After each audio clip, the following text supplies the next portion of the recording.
This is the Prize Fighting Business. I'm your host, Daniel Casado, and today my guest is Lily Clark. Lily, thank you for joining me. Thanks for having me.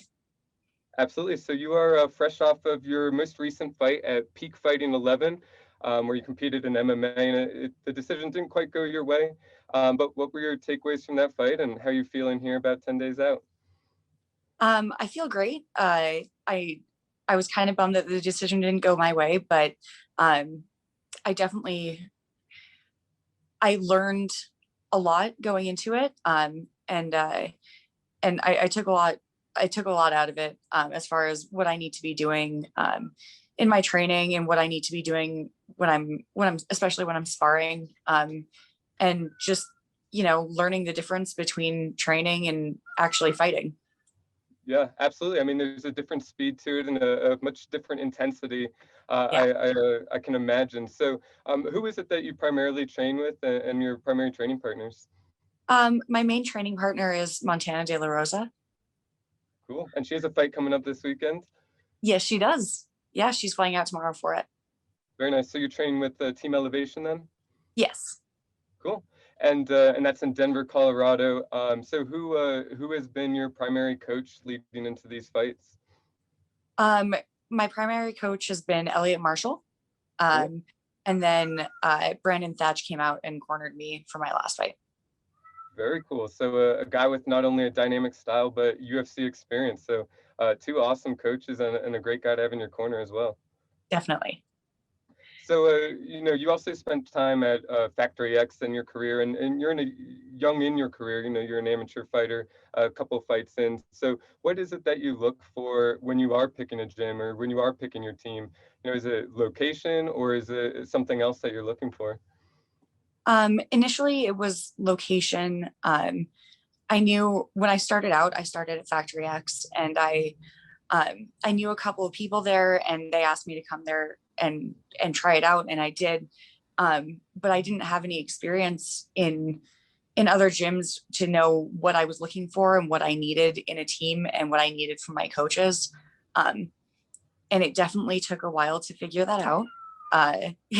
So when I left Factory X, I went to something completely different. I ended up moving to Omaha, Nebraska, to train with a couple of coaches that I really liked, that I already knew, that I already trusted. And it just didn't work out because I didn't belong in Nebraska. Yeah.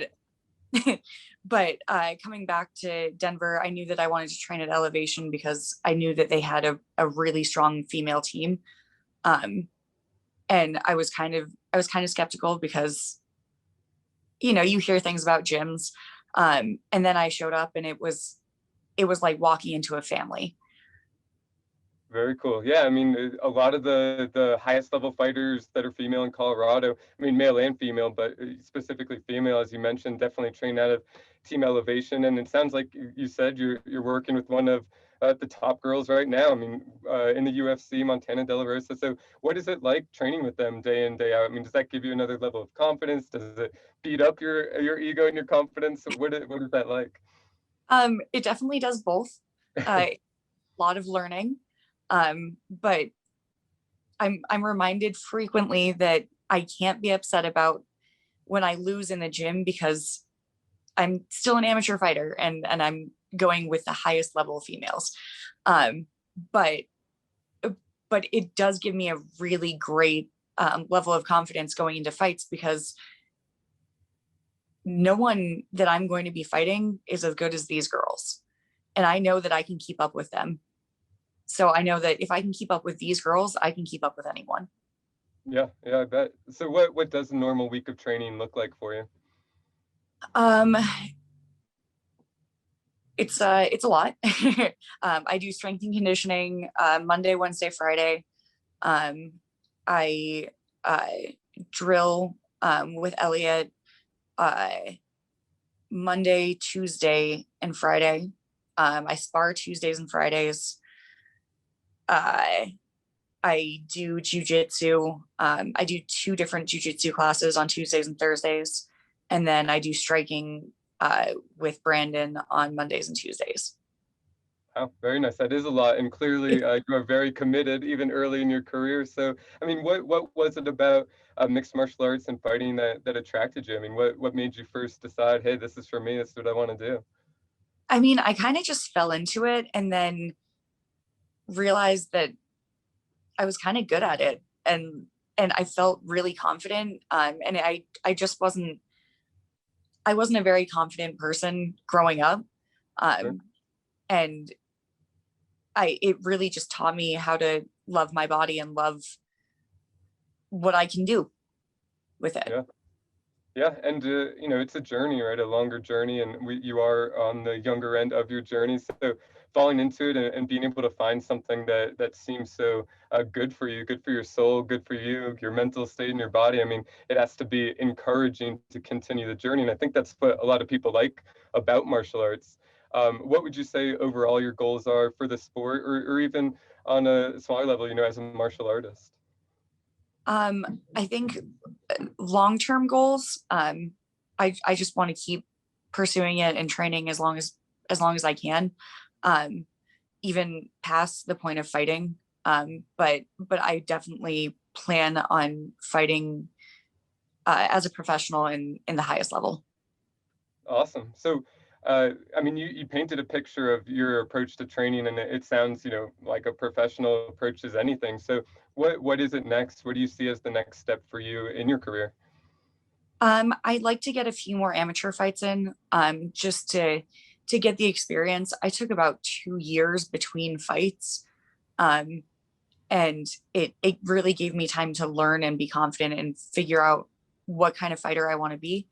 Um, and as long as I'm not getting injured, I just want to keep the ball rolling and get in at least a couple more fights this year.